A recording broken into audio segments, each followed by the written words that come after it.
G'day guys, welcome back to another episode of the CoolDadCollective podcast, the podcast that is for dads by dad, and we're chatting everything there is to chat about fatherhood. Well, not everything, there's only so much you can fit into like a 20-minute episode, but we're just sitting down today. It's just me today.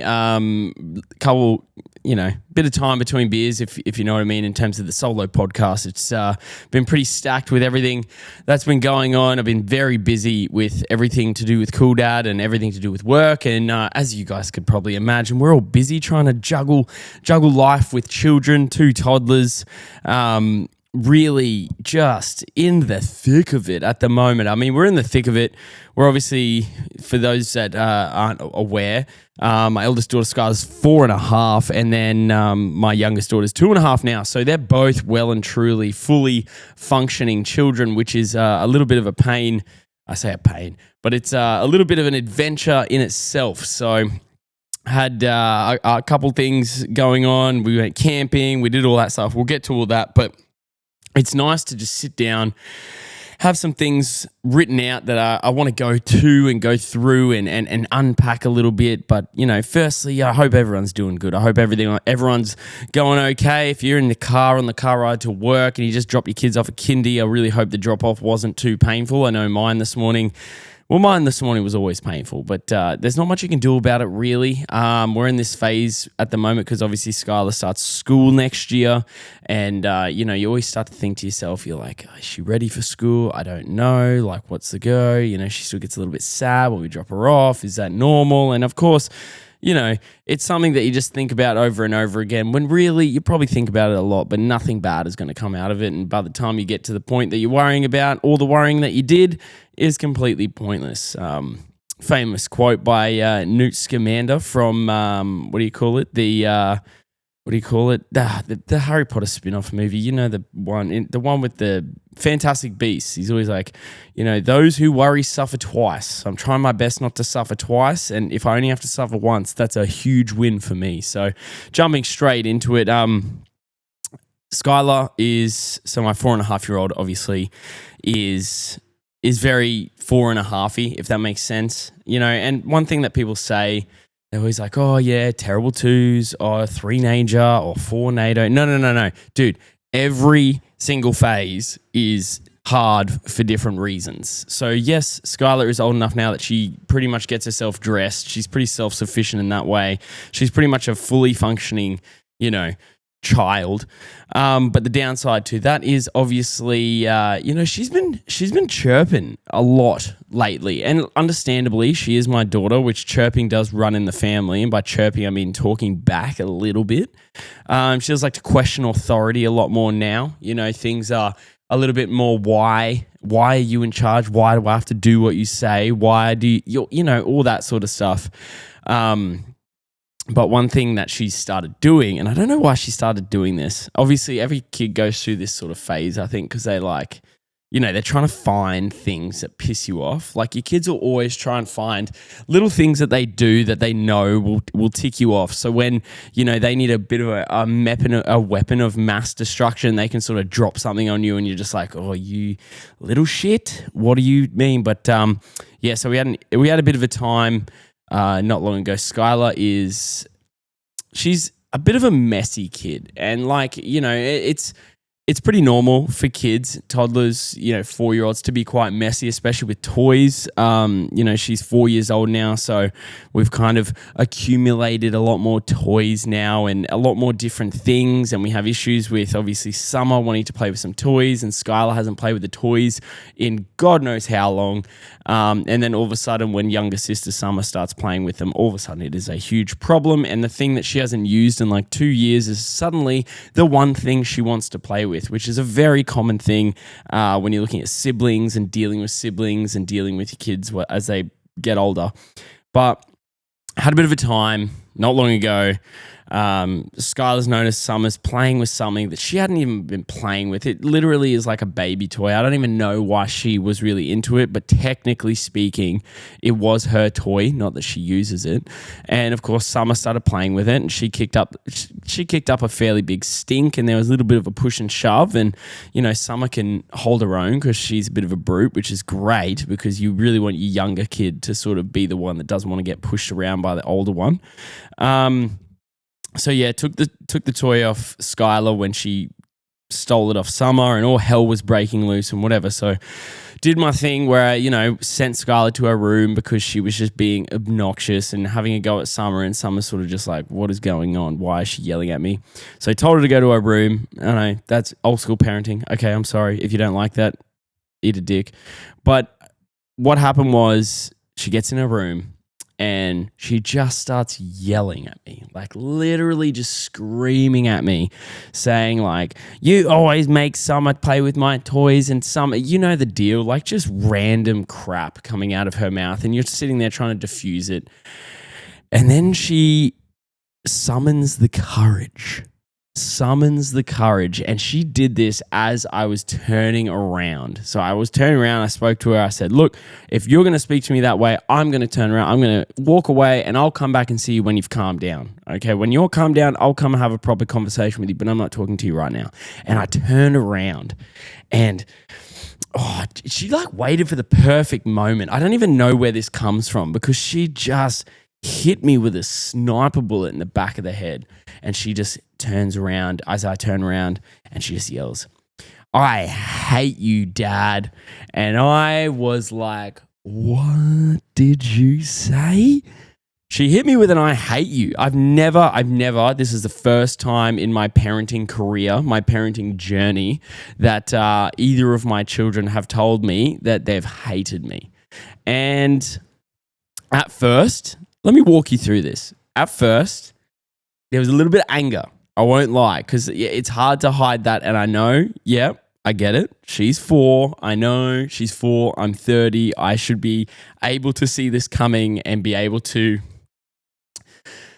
I guess, process it in a way that goes, she doesn't really hate you. She's just really emotional right now. These are the words that she's chosen to hit you with, which hurt. And I got angry. First. I turned around, and it was probably one of the few moments that I was really happy that my fiance Kia was there too, because she heard it, and she sort of knew how I would react, because I was ready to just like pop off, if you say like old school dad pop off, like, And so I went to turn around, and Kia said, no, don't, chill, like just walk away. Like she doesn't mean it. And I knew she didn't mean it, but I don't know. There was that feeling of like, I can't even explain it. But when your kid tells you they hate you, even though you know that they clearly don't hate you, it still just gets something in your head where you're like, what? Okay. Is that how we're thinking? Is that how you think? All this stuff that I do for you, and you have to pull yourself back. And if you're ever in this situation, I hope that this gets to you before it happens to you, because inevitably it will probably happen. Your kid will probably tell you they hate you at least one point, okay? And no matter what age it is, obviously when it's older and there's more meaning behind it, it probably hurts a little bit more. But when they're 4, it does still like get you in the feels a little bit. But don't react big. And there's 2 reasons why you shouldn't react in a big way. Okay. First reason is the obvious one. There is a fly in my, go away, fly. First reason is the obvious one. Okay. You're an adult. They're a kid. You have more, I guess, control and idea about like where their head is when they say these things. Cause like I said, they really don't mean it. But the other thing is, and this is an interesting one, and it's one that I heard, I guess, I heard it from another dad, and they always say like, don't react big when things hit you in the heart, because kids are fucking brutal. Like if you find something that, if you react in a way that makes them realize that they've got something over you, like they've got like, oh shit, I've touched a nerve there, I'm going to remember this, they're going to use it more often. Okay. So, and I know once again, it's like, a weapon for them. They love to use it. So I calmly walked to the other room. I had a good sit down, a good when you visualize what you would have said in your head, and you usually do it when you're like, man, I wish I said this in the argument. That would have been so good. But I visualize it. It wasn't good. It wasn't sometimes you really actually start to think like, fuck, if I said that, that would have sounded awful. So, got there. But the win for that is obviously the second parent went in, and this is a big thing for Kia, right? So Kia went in and spoke to Skylar after that incident, and this is where I think it's really good to have that second parent come in and explain the situation, like a fresh voice to come in and say, hey, do you really hate daddy? Like, think of all the amazing things that daddy does to you. And when you say you hate him, how do you think that makes him feel? And, really explains it. And I think Kia did a really good job of that, because I wouldn't have done a good job of that. But not reacting, I think for me, was a big deal, because I know if Skylar started using that a lot, and I'm not saying she will, I'm not saying or she would have, but having that there and knowing how that makes me feel when she says that, I think it's good that I didn't react, because now I think she understands like where that comes from and what it means, and we can kind of move on with it now. And she did come and she apologized to me, but I tell you what, like all outside the situation, okay, outside the situation that was inside my little situational head, I didn't realize how much that would fucking get to me. Like having a kid, even though they don't mean it, say they hate you. It is like, it must be like another primal thing as a dad or as a parent, not even a dad thing. When your kid says they hate you, they're like, it's like the one person, the person that you give everything to, you love them so much, you would never ever say that to them, and for them to say that to you just literally cuts through like a hot knife, no matter the situation. So if you feel like this in those moments, like if you feel like, oh shit, why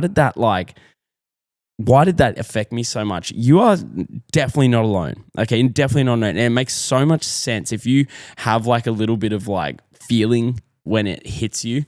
Do not think you're weird, because it definitely hurts. It hurts so much. I was so taken aback. Like, I have had people tell me they hate me before. Like, not directly to my face, but I sort of know that they don't like me, okay? It's very obvious. But when your kids say that, oh my God, it hits you. So you're not weird, but how you deal with that situation is very reflective on how you handle most situations. Like, they don't mean it. It's like a loaded gun in a hand of someone that doesn't know how to shoot and the bullet's gone off. Like, you can't do much about it, but the way you handle it, you can do something about the way you receive it. So if you're in the mix right now, or your kids, 3, 4, they're understanding it, they know what's going on, and they hit you with, I hate you, don't take it personally. And, it's very obvious, but I can say this to you and you probably won't understand until it happens. And then it'll happen. You'll be like, oh shit, he was right. Why the fuck did that hurt me so much? You're not weird. It's all good. The way you receive it and handle it is on you. So take it from me. I handled my one quite well, thankfully, because of my fiance Kia. But if you can learn anything from me, it is just don't react. Don't give your kids that inch where they know that they can get to you. Even if it does get to you, have a break, go away, go back and talk about it. Because there are so many different things where it pops up with. And that sort of leads in to my next point. And I'm sure majority of people have probably experienced this. Girls, boys, it doesn't matter. Okay, people always say like, oh, boys are really into this. They're really grubby. Okay, no, girls are into it too. I don't know why they're into it. They are just into it. And that is, of course, poo. Poo. Yep, just poo. Kids are obsessed with poo. I don't know why. I don't know if I was obsessed with poo. I'm assuming because I'm a kid, I was obsessed with poo. But poo is now coming into our day-to-day conversations. Like Skylar will talk about, and I'm sure she's going to see this one day and be like, excuse me, what the hell, Dad? Why are you talking about this? Well, I had to sit there and listen to you for 2 years talk about poo. Kids are obsessed with poo. Okay, and I'm talking about poo. Literally, we have the Alexa just here, and the amount of times that she will come into the room, and I don't know why someone would do this. Whoever did this, you're probably making a lot of money out of it, and congrats for you. But anyone who decided to create the fart music playlist, I swear to God, one day I'll find you. Okay, because this is a problem that most parents in when I was younger never had to deal with this, because my daughters know how to work the Alexa. It is insane. Like it drives me like wild. Okay, they will come into the room. I'll be vibing out to whatever song. Okay, Sabrina Carpenter. Yeah, whatever. You can call me a pansy. Don't mind. Her music slaps. Get over it. It's also, I can play it in front of the kids. Probably not going to play like Slaughter to Prevail or something heavy like that. You don't want that. Or Ice Cube. You don't want to put that in the kids. Gangster rap. Let's ease up on that. Maybe when we're like 8. But literally have something child friendly on. Skylar will creep into the room. She'll ask it, play literally like fart playlist music, and it starts, and it's literally like Mozart with farts in it, or literally like, Baby Shark with farts in it. Do you know how to make Baby Shark even more like mind-numbingly frustrating? Just sprinkle some farts in there. That makes life so much worse. And more often than not, when the fart playlist is on, literally stuff's going on. We're trying to get ready for the day. I'm trying to get shoes on the kids, and there's nothing worse than arguing with your kids about getting shoes on when there's like farts playing in the background. And you think to yourself, that's pretty funny. Yes, that's funny if it's on a TV show and you're watching it. When it's you and you're about to like put your head through a wall because you're running like 10 minutes late, your kids won't put your shoes on, you got your 2-year-old being like, I do it, and they're putting the shoes on the wrong feet, and you're sitting there like trying not to have an aneurysm,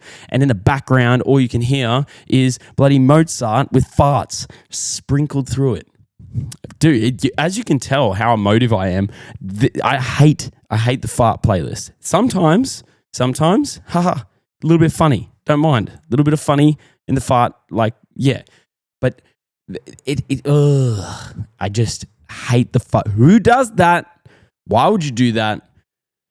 There are so many. I don't know if you guys, okay, we're going off script here. We are going off script here. I don't know if anyone has had this idea. Maybe it's just me because I make content, okay? Now, I go through YouTube. Okay, we go through YouTube.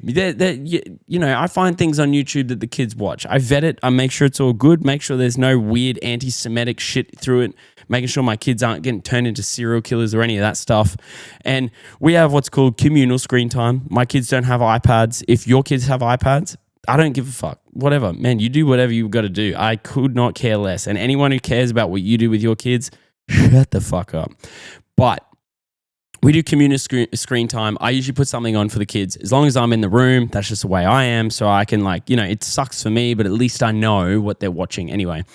There's so much garbage, like straight up garbage on YouTube when it comes, like there are just like the most amount of shit. Like if you want to find the most amount of trash, it is on YouTube. Okay. And if there was one app that I'd be like, you're never using this, and I use it all the time. I'm on it. Literally, I post videos to YouTube, and it is YouTube, because there is just so much shit. And I think to myself, you'll be literally watching the most mind-numbing, brain-numbing, brain-melting crap on YouTube. And the craziest shit will be, you'll look at the subscribers. Okay, and I'll break it down for you in terms of like money and shit like that. You look at the amount of subscribers these have. There are literally like this disgustingly poorly created, AI generated, just gross cartoons to like nursery rhymes that have been around for years, like forever. Okay, and then you go to the subscriber count, and they're sitting on like 18 million subscribers. There is probably some dude in like a backstreet office creating this AI generated shit, making like millions of dollars every single year, because people are just chucking YouTube on. Unless, yes, okay, I'm one of these people that puts it on. As soon as I see it's like AI crap, I'll turn it off and we go back to Pokemon or something. But I just can't fathom. And I think to myself, I'm like, maybe I'm missing the boat here. Maybe I need to be creating AI generated crap nursery rhymes and pocketing like $18 million a year. You know, it's wild. It is wild. YouTube is just untamed. I don't know. Look, I'm at the point where, like I said, you can do whatever you want with your kids, but I would put a giant question mark over YouTube because the amount of stuff that is on there that I'm just like, this is so weird. Like the cartoons aren't even like violent or aggressive, but they just give you the ick. Like you just look at the faces and you're like, oh, what the hell is that? Like, and then you look at your kid's face. Like the worst bit is, like, you know, you put Bluey on or something like that, some cool like that. Bluey, I love Bluey, and if you don't like Bluey, like insert whatever you want here. Miss Rachel, Peppa Pig. I don't really care if you're like, oh, Peppa Pig. Who cares? Okay, it's a freaking pig. Get over it. But anyway, you watch their faces when they watch that stuff, Paw Patrol, and you know they're still like zombie-like, but like, you know, they look like they're cognizant. They look like things are ticking over in their head. You put on one of those things, those AI generated things, and you look at your kid's face and you just are just like, what the fuck is going on in your head? Like there must be nothing going on in your head. You're literally actually watching the kid's brain just melting away. Just bleh. Like you can see it in their eyes. Their eyes are just like, exorcist shit. It's really crazy. So I don't know why I'm going on this big tangent here. Like it wasn't on my script. Not that I follow a script anyway, but literally that YouTube stuff, like, I don't know, maybe a group of dads, maybe it's probably been done before, like, but if there's any dads out there, right, we could chuck up a green screen, sing some songs, dress up like idiots, and then we could all be making like $1 million each within a year, you know? Maybe that's what I need to be doing. Maybe the dad podcast thing is too much work, you know? But I'd much rather be doing this. I think I would literally just want to put my head through a wall. Like watching what they do, like Miss Rachel and stuff like that. Like, God, I give them so much credit, because that must feel like you think about like you're in front of like a production crew, and you're sitting there like singing nursery rhymes. Like, I would love to see the bloopers of that. Like, seriously, like just, you know, first things first, blah, blah, blah, blah, blah. They're doing their song and then all of a sudden they stuff up, and I'd love to hear them like, oh, cut. Oh, fuck, that was terrible. I really need to put some more oomph on Humpty Dumpty. I'm not giving it the justice of the song it deserves. Anyway, but, you know, that would be cool. If anyone's down on that, I mean, I'd be down on that. I wouldn't mind it. But it's probably not really my thing. I prefer talking about the fatherhood thing and hoping I help others through that. But that would be quite funny. Anyway, so yeah, as I said, back to the point, kids love poo. It's really annoying sometimes, but sometimes you get some gems. Like sometimes you get some absolute gems. The other day we were in the car, driving. I went to Sunnybank. If you know, you know. You go to Sunnybank Market, whatever. You get some nice buns. You get some steamed buns. And I got the pork steamed bun. Great bun. All good on the way in, not so good on the way out, as most of that food is. But anyway, pick up the girls from my parents' house because Kira and I had a little bit of a date day, which was like very rare for us. But yeah, we went out, had some lunch, had some buns. It was great, awesome. Got home, picked the kids up, heading home, and your boy let off a little bit of a silent but violent toot in the car. I like to be respectable. You know, I tried to put the window down. Window wasn't working, so I thought the least I could do is make it silent, and then I could probably blame the kids. Like, oh no, Summer's pooed. Oh no, it was me. But Skylar, once again, being obsessed with poo. We're sitting in the car. I let off a little bit of a toot. Didn't hear it. Then Kia starts to smell it. So, you know, she goes, oh, what the hell is that? And then Skylar, out of nowhere, no assumption as to who it was in the car, what it was, anything like that. She just goes, okay, who did a poo? Like straight up, just caught me so off guard. I'm like trying not to laugh so much because I'm trying to be like, no, it might be coming from outside. But just the straight up, it was, and then it was like, it must have been Dad. Dad, did you do a poo? Literally in the car, I'm sitting there trying not to laugh because my daughter's just accused me of shitting my pants in the car. And I let it out. I laughed. I laughed so hard because they just get you with some gems like that, man. Like it's hard, you know, same as with the swearing thing. Like, okay, a little bit of another side tangent. my daughter's never sworn before, and I think it's the inner teacher in me. I have a very, very, and I'm not saying I'm perfect, but I have a very good filter when I'm around my girls. I physically can't swear. Like, it just doesn't come out. Like, I have other words. I barely even say, oh my God. I said, oh my gosh, the other day, and I was with my mates, and they all looked at me like, dude, what is wrong with you? And I'm like, yeah, that's right. I'm sitting in a pub. But anyway, very rarely swear around my girls. But, every so often, they'll be around, or if they're watching me play soccer, they'll obviously hear that language. They don't really know about it or anything like that, so they don't really swear all that much. But anyway, she's sitting down with me. I'm having a coffee. We're watching Pokemon. It's mad. And we went camping with my mates the weekend before. And, a lot of my mates are tradies, but they have the same principle as me. Their kids don't swear.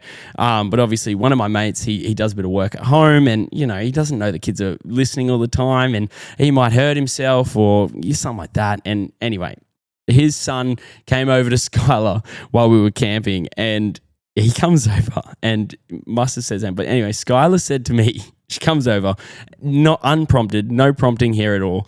And she goes, hey, Dad. And I'm sitting with a coffee, just like, yeah, what's up, darling? We're having a vibe. This is great. Pokemon's on. It's all good. And she goes, yeah, did you know that Teddy told me that his dad says, what the fuck? And she just yelled that through the house, literally. And I'm drinking a coffee, and I almost like, and I just started laughing, but I had to be like, darling, I don't think Uncle Reese wanted Teddy to hear that. He probably just said that, but like, we're not going to say that. And I know Teddy doesn't say that language either. Like, we don't say that sort of words. And oh my God, I felt so bad because my reaction must have like caught her off guard, because she thought she was in trouble. She's dropped everything. She started crying. She's run into the other room, and I'm trying so hard not to laugh, and I'm laughing as she's running, crying into the other room. And that was a conversation we had to have. But that wasn't like if your kids are going to swear, in the grand scheme of things, like if your kids are going to tell you a story about swearing or they swear, it is so much better for them. It's so much better to be paraphrasing your mate, because the moment she said it, I went, and Sheila went to the room. I was like, I'll give her some time off. The moment she said it, I was like straight into the group chat. I didn't even write it down. I just recorded a video of me telling my mates the story, and I laughed so hard. Like, I don't like my kids to swear. Trust me. And this is coming from a teacher as well. Kids who just if you openly swear in front of your kids, look, I'm never going to judge you. You do you. I'm not judging you as a parent or anything like that. Everyone's different. Every family's different, right? And language means differently for others.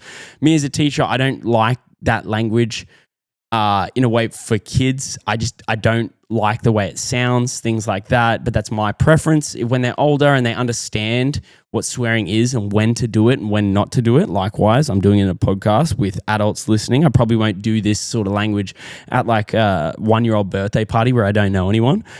But like, I do want to try and refrain them from swearing, just because I just don't like it. And I know some kids at school swear, and there's no like they're too comfortable with swearing. Like, I have kids that have like, just running conversations. They're not trying to offend me. They'll just say something like, oh, sir, like, did you see someone like, okay, I talk with like a lot of kids about UFC, right? I love UFC, MMA. A lot of the kids do as well. And, you'll have a kid who's like in grade 10 and he's having a chat and he might feel a little bit comfortable. And he's like, yeah, dude, yeah, I saw that guy. He got so fucked up. And like, for me, when I was in school, if I accidentally swore in front of a teacher, I was like, oh shit, I am going to cop it when I get home. My parents are going to kill me. But a lot of these kids, it's just in their language. And I'm like, ooh, you got to have a filter. And I think it's all about teaching kids about the filter, when and when not to swear. Because if you're at school in front of like an authoritative figure and whatever your views are on school, it's never a good look. And it's not about the school thing. It's about as you go into like the workforce, you may go into an office. If you don't have the ability to read a room and understand what language to use, it's not great because it could cost you. So it's the biggest thing for me was swearing, and other people might feel the same. Is like, I don't really care about it, but I do care about the when and why. If it's at someone, if it's aggressive, it's a no-go. Like, that's not how you communicate. That's not a good way to communicate. And, likewise, Kia and I like having jokes. I'll never swear at Kia or try not to. And likewise for her, we're very even. If we're having a proper argument, but we'll muck around and say silly things when the girls aren't around and stuff like that. But understanding intent and reading a room and understanding when and where. And that's the biggest thing I want to teach my kids with swearing. And I know this has actually come out of nowhere. I didn't even think I'd be talking about this sort of stuff. But I think it's important. I think it's important because we're all different. And as I said, that's just me. Like whatever, I would never judge a parent on, what they do with their kids in terms of language and stuff like that. Everyone's different. I think we're at this point now where Instagram and shit like that is like trying to tell you how to parent. You parent how you want to parent. Like that's the thing. You were brought up and raised a certain way. You may want to change things. You may want to keep things. Maybe from a young age you grew up, swearing and you've got a great filter, and that's fine. There's nothing wrong with that. But I think that intent and when and where is very important. So, if you get anything out of this, make your decisions. Make your decisions around principles and values and stick to those. Just because you hear me say that doesn't mean you have to follow what I say, or doesn't mean you have to be like, I'm going to change myself because this guy said so. You don't need that. No, you stick to the parenting style that you want and the parenting style that works for your kids, right? Every kid is different. Every parent's different. Every upbringing is different. Our parents were different. There's no cookie cutters to parenting. And you could go on Instagram and people will tell you like, oh, my kid, shut the fuck up. No one cares, okay? Your hypothetical kid or the kid that you flaunt online to make money, no one cares about it. No one gives a flying fuck. I saw this video the other day about, and I'll see if I can post it, but it was this dude, and some of the stuff he says, I don't even know the guy, he just pops up on my feed every so often, but so a lot of the stuff he says is really good, but he made a video about, if my kid's getting bullied, like I'm going to tell my kid, he's going to go up to that kid and I'm going to say, yep, you go and you punch him in the face. Now, I'm not saying I've been in a fight. I've been around MMA for a long time. I've never fought MMA, but I've analyzed it. I've got a lot of mates that do it. And one thing I've learned through my love of MMA and my, involvement with it is the fact that I'll never get into a fight. Do you know why I'll never get into a fight? Because I have friends who fight. And I know that if someone didn't know they fought and had a go at them, these guys would kill them easily. Like it wouldn't even be. I was at CMBT this weekend doing a bit of filming for the upcoming docuseries, Keep Showing Up, coming out at the end of the year. Hopefully we're working very hard towards it. But I was with Reese Lightning McLaren, and he is a fucking weapon. The nicest guy, great dad, and he's got some fantastic fighters down at CMBT that he's training.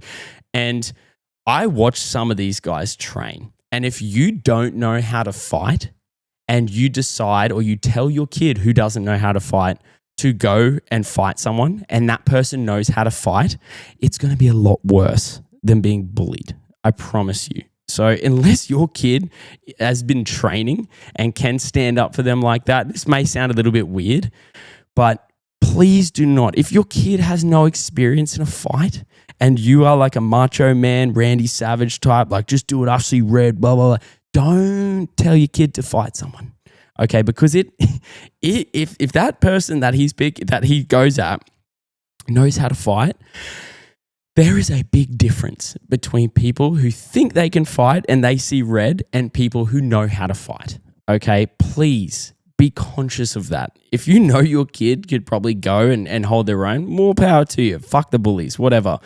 But if you're just telling your random kid, hey, you need to stand up for yourself, go throw a punch, don't do it. Don't do it. Kids are starting to do MMA at 5 years old. Okay, I know for a fact that there are literally 5-year-olds that could beat up like 15-year-olds and choke them out. Okay, I've seen these kids train. Please don't do that.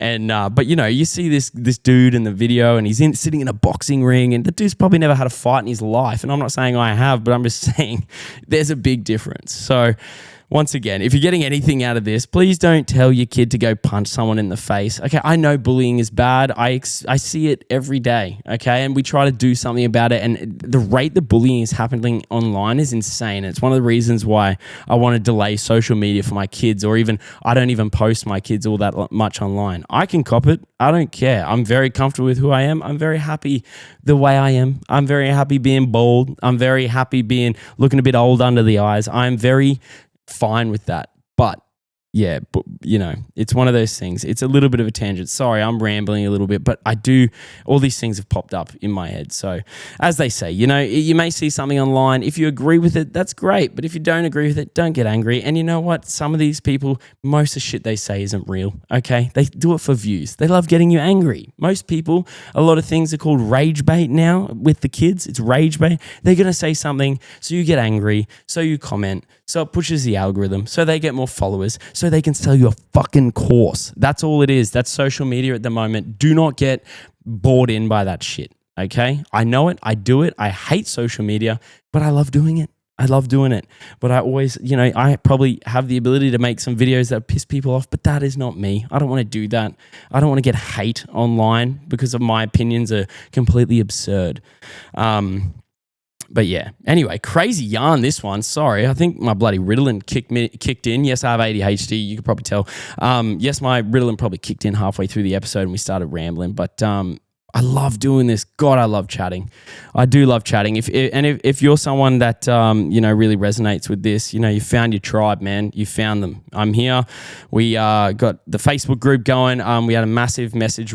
Someone reach out in the dad self-care message this week, and got some really good replies from them around anxiety and stuff like that. So seeing these things, and I mean with the Facebook group, I'm not even really actively trying to push that. It's just like something that is popping up and guys are getting involved. And if my platform is helping people find the support they need, I'm so happy because you are worth it. You're a fantastic dad. Every single one of you. There's nothing wrong with working a 9 to 5. And, people will tell you to escape the matrix. You know what? No, I like the matrix. I love my job. I love doing this. I don't care if I don't get paid out of this. I just want to create a platform that supports dads because we are so important. I see it every day and I see the amount of work that dads are putting in, and, I get to work with some fantastic dads through the podcast and chatting to them, and there's so much good in fatherhood and everything is changing. The kids are benefiting from it, and it's all from you guys. It is all from you guys giving a shit about your kids and giving a shit about how you can conduct yourself as a dad. So, I'm very proud of this platform, and whether it makes money or not, I don't give a fuck. I am just stoked that there's guys getting involved. So guys, I hope you have a fantastic rest of your week. I hope you have a fantastic, if you're going camping this weekend or going away this weekend, you have a fantastic trip. Get off socials if you can. As much as I love you on there, looking at my videos and commenting on my stuff and sharing it, get off socials. It's not healthy to be on it all the time. Trust me, I know. I do it every day. I analyze things every day. It's not great. I even look at the way I feel sometimes when I'm scrolling my own account, and it makes me feel like shit. So the moment you feel like shit, put your phone away, go outside with your kids, muck around. Your kids are the perfect people to be hanging around because they're not about what's going on online. They're not about what is happening in trending news. They just want you. They just care about you. They just want to spend time with you. They don't want to be distracted. They want to be included. That's all they want. So I know you guys are going to do a fantastic job. But guys, if you want to get in touch with the podcast, you can email CoolDadCollective@hotmail.com. Go on Instagram @CoolDadCollective_ or TikTok and Facebook @CoolDadCollective. Get around all the content. We've got a lot of content coming out. I've been working my ass off, and I love every second of it. And yeah, guys, you know what it is. Just go have a great week. You're worth it. You're great. You're a fantastic dad. You deserve to be here. And yeah, peace.